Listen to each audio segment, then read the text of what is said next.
Hello, my name is Chris Sharp and I'm the Executive Director of School of Service Access Arts, and I welcome you to join us for celebrating our 40th anniversary here at this unique art school.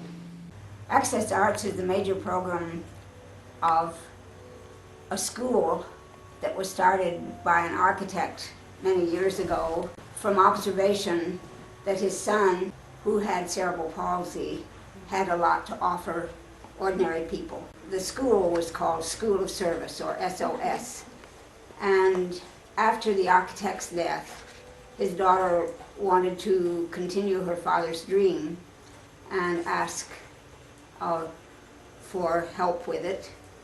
During the 1950s and 60s, Hurst John and Naoma Powell's families both lived on the east side of Columbia and occasionally neighbored with each other.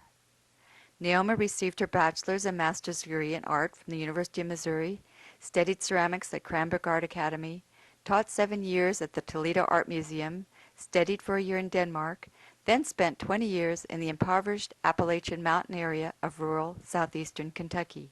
She taught in one-room schools, initiated weaving and woodworking vocational programs. She established the Quicksand Craft Center with a major focus on developing skills of the disadvantaged mountain women to the standard of excellence to the extent that they were able to weave the curtains and bedspreads for the Shakertown Restoration Village in Lexington, as well as large woven raya tapestries commissioned for public display. As her plan for the Quicksand Craft Center facility itself was developing, she asked Hurst John to come down to Kentucky to design the new building and to be on her board of directors. Eventually, Naoma passed the operation of the Quicksand Craft Center on to local women. She then returned to her hometown, Columbia, Missouri, to help Susan Newstead put her father's plan of the School of Service into fruition.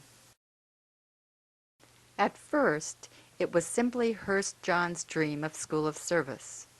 But as other organizations sprouted up to meet the needs of people with disabilities in Columbia, Naoma turned the focus to creating an accessible art school and became its first director.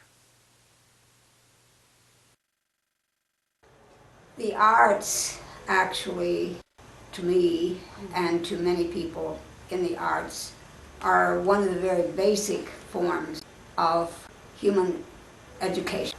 It is through the arts that we learn of other cultures. It's through the arts that we find a measurement for a civilization.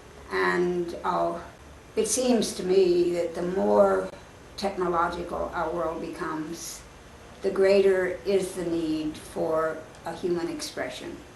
And that human expression is found in the arts. This is a more relaxed way to learn. I mean, you can come to class or not come to class. It's not like you're working for a grade, but you have the opportunity to get the experience.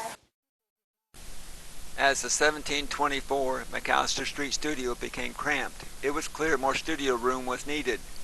Starting in 1983, multiple improvements were made to the original McAllister Street house. The garage was turned into more space for pottery classes. The Passage Solar Pottery Studio was added in 1986, making a bright, welcoming work area and meeting the needs for expanding classes.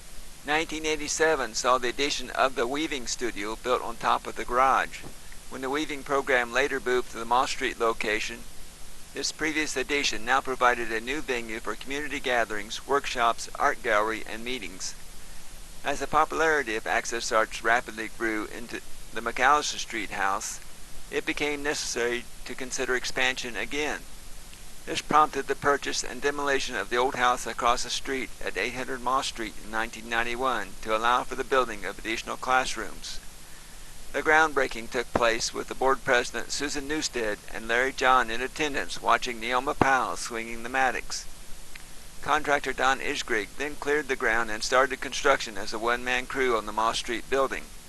The structure was opened in 1994 with finishing details being completed by volunteers after Don Isgrig became ill.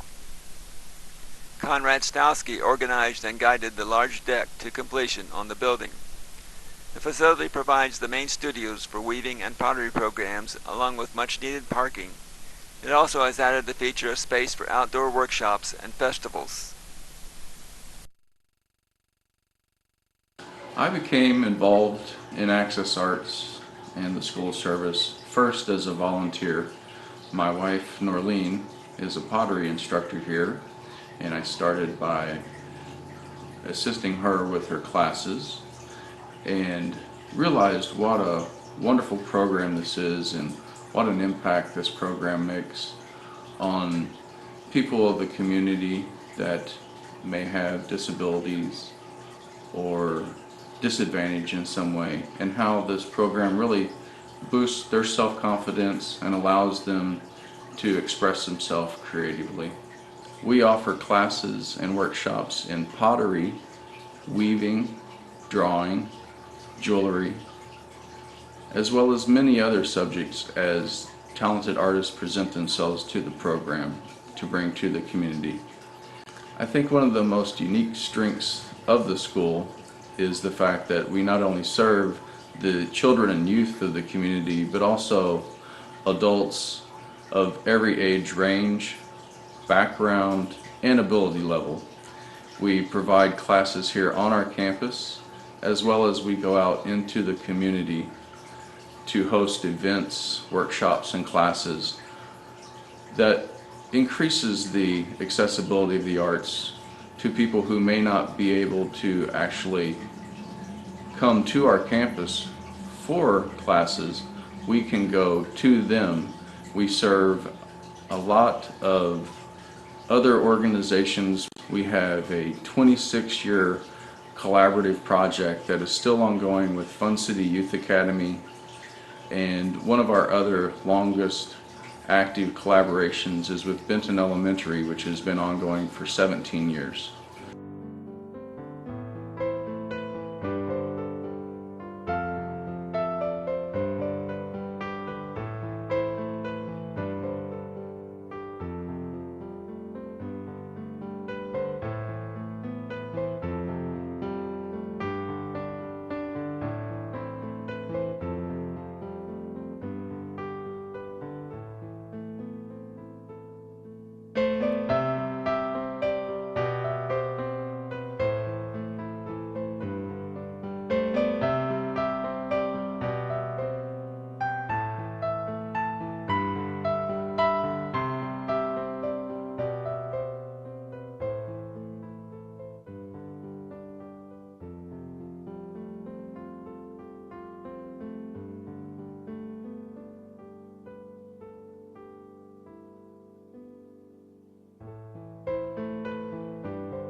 I would also like to express my appreciation for the wonderful support we have received here at the program by many people in the communities through donations, through their volunteer service, and through their general support of the program and its benefits to the community. I would like to encourage everyone to come see our campus and take a tour of our studios and facilities. We are located on the east side of Columbia off of Old 63. Our entire campus is completely accessible to everyone, and we offer classes year-round. We also schedule workshops for groups and organizations as they request. So anyone and everyone is always welcome to come here and see the program firsthand and learn more about the organization. Thank you.